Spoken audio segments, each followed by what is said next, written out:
Les flashs éclataient comme des feux d'artifice dans une pièce baignée de blanc.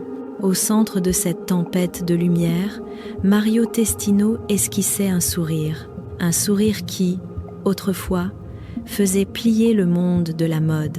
Mais derrière l'objectif, derrière ces images si parfaites qu'elles semblaient irréelles, il existait un silence particulier. Un silence que seuls ceux qui vivent dans cette industrie reconnaissent, un silence assez froid pour glacer même les photos les plus lumineuses. Pendant près de 4 décennies, il fut considéré comme celui qui transforma Paris en un théâtre de lumière et de fascination. Les visages des top modèles, les silhouettes des mannequins les plus célèbres du monde, tous ont un jour été touchés par sa main et immortalisés par son regard. Pourtant, dans cet éclat éblouissant, il y avait toujours une zone d'ombre, une nuance que peu savaient nommer. La gloire, dans cette industrie, possède 2 faces, l'une brillante comme un diamant, l'autre marquée par des plis invisibles.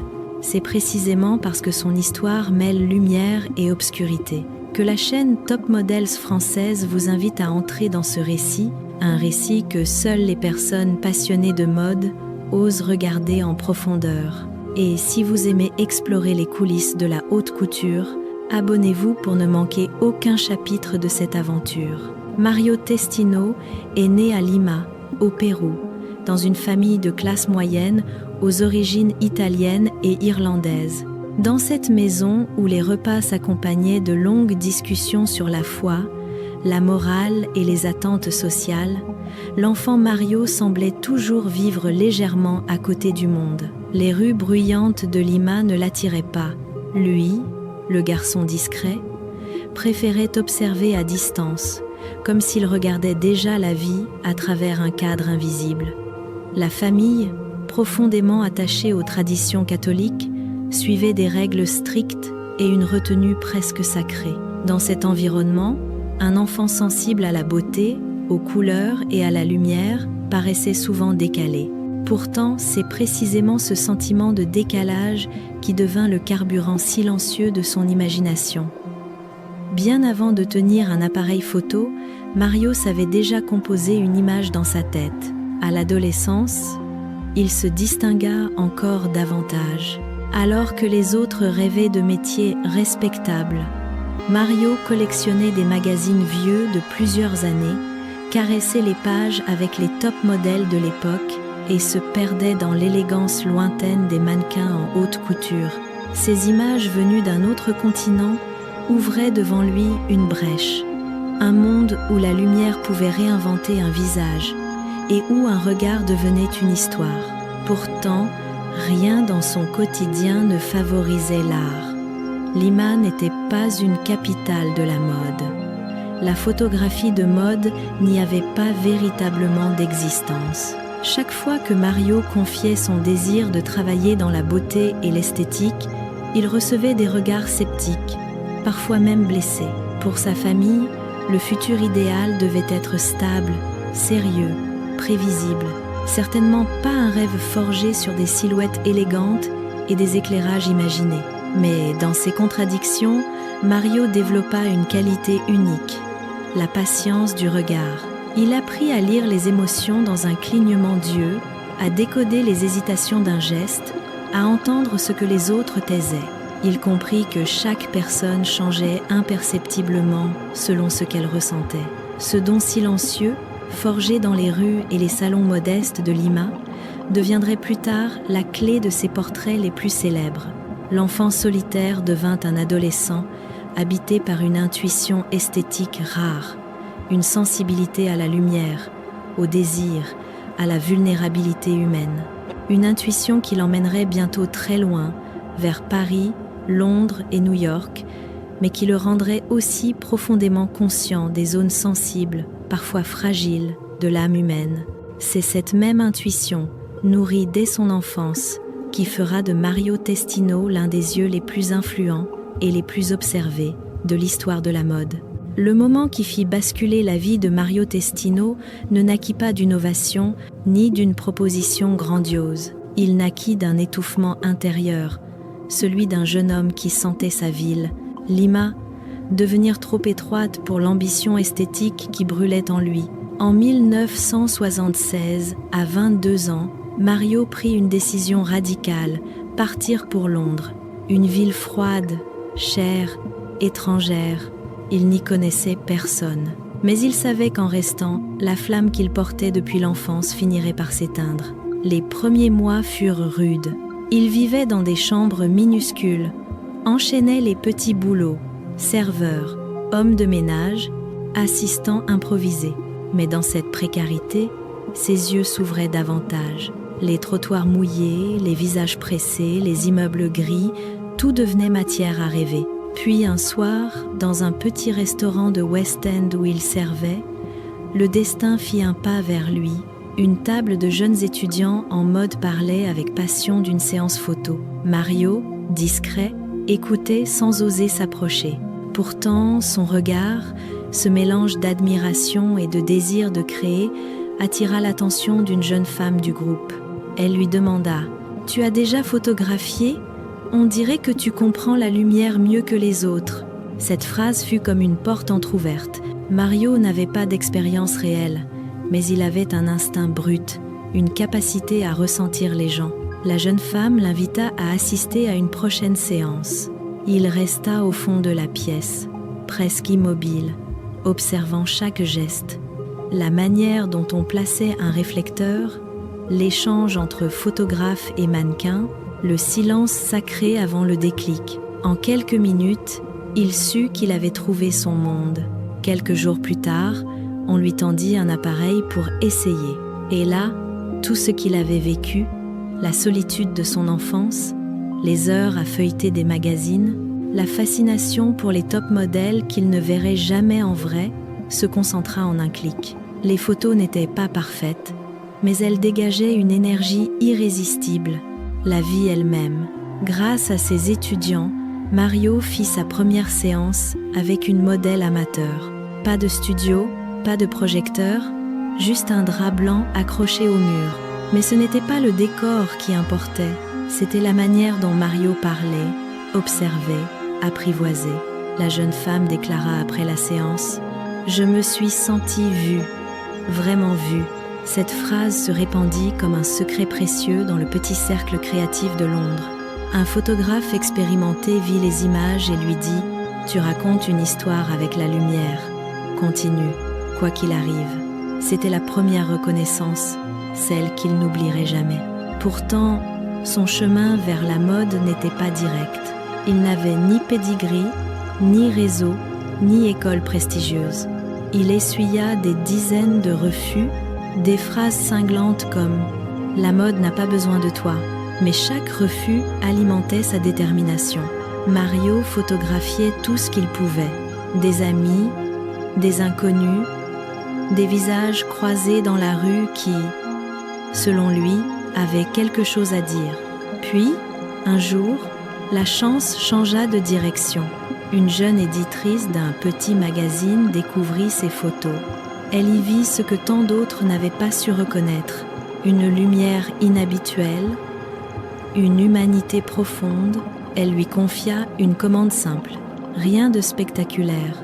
Mais pour Mario Testino, c'était la clef qui ouvrait la première vraie porte. Une porte qui le mènerait un jour jusqu'au podium parisien, aux top modèles les plus célèbres, aux campagnes de luxe qui définiraient une génération. Et, quelque part dans cette ascension, une fine brume d'ambiguïtés émotionnelles et de zones sensibles commençait déjà à se dessiner autour de lui, à peine perceptible, mais destinée à prendre un sens plus tard dans sa vie. Lorsque Mario Testino entra dans les années 1990, le monde de la mode semblait prêt à le couronner comme l'un des plus grands conteurs visuels de son époque. Ce n'était pas du hasard. Il possédait ce talent rare de transformer une seconde fugitive en une icône éternelle. Une rédactrice en chef dira un jour « Testino ne photographie pas. Il suspend le temps. » La première grande percée arriva lorsqu'il franchit les portes de Vogue UK. Les couloirs étaient tapissés d'images signées Bailey, Newton, Avedon des géants. Au milieu de cet héritage intimidant, Mario, l'ancien étudiant sans réseau venu du Pérou, tenait dans ses mains un contrat qui allait bouleverser son destin. La série qu'il produisit pour le magazine fit l'effet d'une onde de choc. Ce n'était pas seulement beau, c'était vibrant, habité, comme si les regards capturés portaient un secret que seule la lumière savait murmurer. Rapidement, les maisons de couture commencèrent à parler de lui. Chanel, Dior, Givenchy, Versace et bientôt, Paris, la capitale absolue de la haute couture, accueillit Mario comme l'un des siens. Dans les coulisses, au milieu des épingles, du tissu et des silhouettes tendues, on l'apercevait toujours légèrement en retrait, comme s'il cherchait l'instant exact où une top modèle cessait d'être une figure publique, pour redevenir simplement une femme, un souffle, un battement de paupières. C'est à ce moment-là que Mario levait l'appareil et que la magie opérait. Les plus grands noms, Kate Moss, Naomi Campbell, Linda Evangelista, parlaient de lui non comme d'un photographe, mais comme d'un confident silencieux. Sous son regard, une mannequin ne posait plus. Elle existait, elle vivait, elle devenait un personnage de cinéma, capturé dans un monde où la lumière dictait l'émotion. En 1997, Mario obtint l'une des missions les plus sensibles de sa carrière. Photographier la princesse Diana. Les images, d'une grâce poignante, devinrent immortelles. Elles étaient à la fois douces et mélancoliques, comme si Diana, même sans mots, confiait quelque chose à l'objectif. Après cette séance, Mario cessa d'être un photographe de mode. Il devint l'auteur d'un des portraits les plus emblématiques du XXe siècle. Ses campagnes pour Burberry, Gucci, Versace redéfinirent le luxe moderne. Une élégance vivante, presque tactile. Donatella Versace déclara un jour « Personne ne comprend les émotions d'une femme comme Mario ». Kate Moss, elle, disait qu'il lui révélait une version d'elle-même, qu'elle n'avait jamais vue auparavant. Mais ce qui faisait réellement la singularité de Testino, ce n'était pas la liste interminable de marques ou de magazines. C'était son pouvoir de transformer chaque séance photo en histoire. Il ne commandait pas, il écoutait. Il ne dirigeait pas, il observait. Et c'est dans ce mélange subtil de présence et de distance que résidait toute la force de son travail. À Paris, il devint presque une figure mythologique. On le voyait à côté d'Anna Wintour ou riant aux côtés des créateurs les plus influents lors des after-shows. Pour beaucoup, Mario n'était plus seulement un nom. Il était devenu un univers visuel à part entière. Pendant près de 20 ans, son règne fut incontestable. Chaque publication, chaque campagne, chaque portrait était attendu comme un événement. Il semblait avoir atteint ce sommet que peu de photographes osent rêver. Mais même au zénith, Mario Testino savait que la lumière a toujours un revers. Au cœur de la beauté parfaite, il percevait déjà cette brume fragile, cette frontière presque invisible entre la fascination, la puissance et les zones sensibles qui accompagnent toujours les artistes trop proches des émotions humaines. Une chose fait consensus dans l'industrie. Si Mario Testino est devenu une légende, ce n'est pas seulement grâce à sa technique. Sa différence résidait dans sa manière de regarder les gens, un regard capable de traverser le maquillage, la mise en scène et d'atteindre la fragilité humaine cachée derrière les apparences. Dans un univers où une top modèle est souvent perçue comme une figure distante, Testino lui rendait son humanité. Pour lui, la beauté ne se trouvait pas dans la perfection, mais dans ces instants minuscules où une mannequin cessait de jouer un rôle, un souffle retenu, une hésitation, un éclat de rire qu'elle n'avait pas prévu, une émotion qui traversait le visage sans prévenir. Une modèle dira un jour « Mario ne photographie pas mon corps, il photographie mon âme ». Et cette phrase est devenue, d'une certaine manière, la signature invisible de son travail. Ce qui impressionnait le plus, ce n'était pas son audace dans les scénographies, mais sa capacité à revenir à l'essentiel, la lumière. La lumière était pour lui une langue, une façon de dire ce que les mots ne peuvent pas exprimer. Dans ses campagnes pour Versace ou Burberry, chaque reflet, chaque ombre semblait maîtrisée comme une note de musique. Jamais excessif, jamais artificiel. Juste ce qu'il fallait pour raconter une histoire. Mais la véritable singularité de Testino résidait dans l'équilibre subtil entre proximité et distance. Il créait une bulle de confiance autour de ses modèles, un espace où elles pouvaient s'abandonner, tout en gardant cette discrète retenue qui empêchait la séance de devenir une intrusion. Il existait dans son travail une frontière très fine, presque imperceptible, où l'intimité devenait art, où la vulnérabilité devenait beauté. Cet équilibre, si rare et si précieux, fut aussi à l'origine d'une perception complexe de son image. La mode est une industrie où les relations sont intenses, rapides, où le pouvoir, la séduction, l'admiration et la pression se mêlent parfois dangereusement. Mario en connaissait les règles, mais il savait aussi combien ces règles pouvaient basculer. Plus il gagnait en influence, plus les questions sur les limites invisibles du métier devenaient présentes, même si elles restaient tustes à l'époque. Pourtant, Testino n'a jamais cherché à façonner un monde parfait. Il recherchait l'imperfection, ce qui échappe à tout contrôle, une mèche de cheveux mal placée, un regard dans le vide, une émotion surgie d'un souvenir inconnu. Dans ces détails imparfaits, il trouvait l'essence même de la mode, un art vivant, fragile, humain.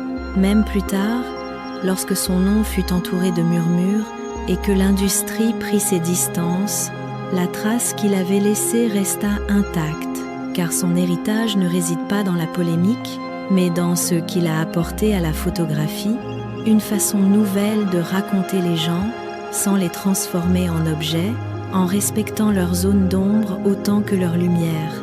Lorsque notre chaîne Top Models française raconte son histoire, c'est précisément cette nuance que nous voulons transmettre.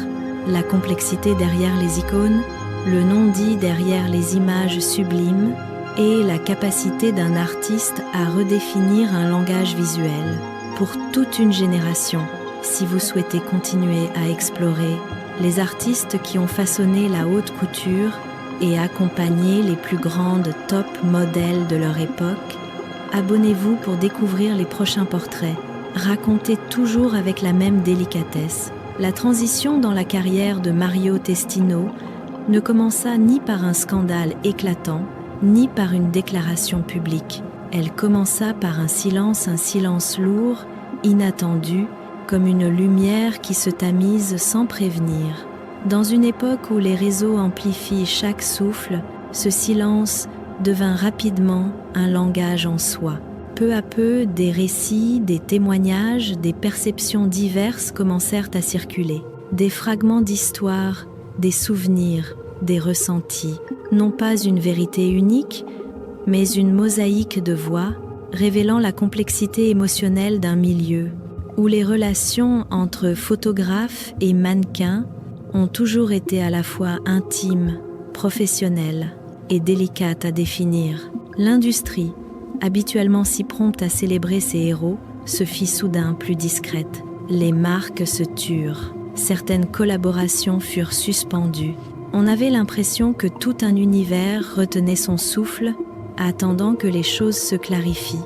Personne n'oublia les contributions immenses de Testino, mais chacun sembla garder une distance prudente. C'était une autre époque, un autre regard, et les frontières que l'on croyait solides étaient désormais interrogées, redessinées.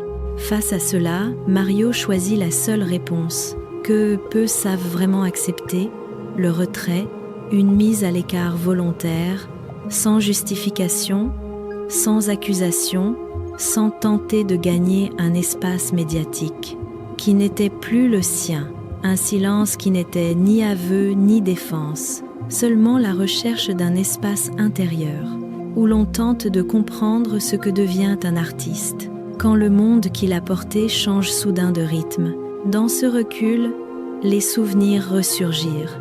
Des rédactrices en chef rappelèrent ces séances, où le temps semblait disparaître. Des top modèles racontèrent la douceur de son regard, la manière dont il faisait tomber leur défense, sans jamais forcer quoi que ce soit. Ces récits, éparpillés dans la presse, servirent de balises dans une mer agitée. Ils n'effaçaient rien, mais rappelaient que derrière chaque nom célèbre, il existe un être humain complexe, fait de zones lumineuses et de zones floues. Loin des projecteurs, Testino se consacra à autre chose, une forme de reconstruction silencieuse. Il voyagea davantage. Il photographia des rues, des paysages, des visages inconnus qui ne cherchaient pas la perfection. Des images plus simples, presque méditatives, comme s'il s'autorisait enfin à créer sans répondre à une commande, sans devoir magnifier, sublimer, élever. Sur ses réseaux, il partagea des instants paisibles, une mer calme, une tasse de café, la fenêtre d'un appartement ou le regard d'un ami. Des captions brèves, parfois une phrase, parfois juste un souffle. Le public ne savait pas s'il fallait y lire un possible retour ou une douce disparition, mais il était évident qu'un autre Mario Testino apparaissait, plus discret, plus posé et être plus en paix. Pendant ce temps, la mode continuait d'avancer. Elle avait ses nouveaux noms, ses nouveaux codes, mais dans les conversations privées, on percevait toujours un respect pour l'homme, qui avait redéfini le langage de l'élégance visuelle. Même lorsque l'on se tenait à distance de lui, son influence restait palpable dans les éditoriaux, dans les campagnes, dans la manière moderne de capturer une top modèle, non comme une icône posée, mais comme une présence vivante. Les années de silence ne furent donc pas une fin, elles furent un espace blanc, comme ces zones de respiration que Mario laissait dans ses photos, un espace nécessaire pour comprendre que derrière chaque légende se cache une histoire faite de nuances, où la lumière et l'ombre coexistent toujours. Aujourd'hui, Mario Testino n'apparaît plus dans les coulisses des défilés, ni dans les studios chauds où se construisaient autrefois ses images les plus célèbres. Pourtant, son influence continue de traverser la mode contemporaine. La chaleur de sa lumière, ses compositions apparemment simples, mais chargées d'émotions, sa manière de transformer une mannequin en présence humaine palpable, tout cela demeure dans l'œil des jeunes photographes qui, parfois sans le savoir, héritent de sa sensibilité. Ce qui fait de Testino une figure inoubliable, ce n'est pas seulement son œuvre, mais sa capacité à voir la beauté dans l'invisible. Il disait « Chaque visage porte sa propre musique. Je ne fais qu'essayer de l'écouter. » Et cette phrase, aujourd'hui encore, résonne comme un rappel de ce que la mode peut être lorsqu'elle se rapproche de l'humain. À travers ce portrait raconté par Top Models française, nous espérons avoir dévoilé une part plus intime de celui qui accompagna certaines des plus grandes top modèles du monde. Si vous souhaitez poursuivre ce voyage, au cœur des destins qui ont façonné la haute couture, abonnez-vous pour ne manquer aucun des récits à venir, car parfois ceux qui quittent la lumière laissent derrière eux un éclat qui ne s'éteint jamais.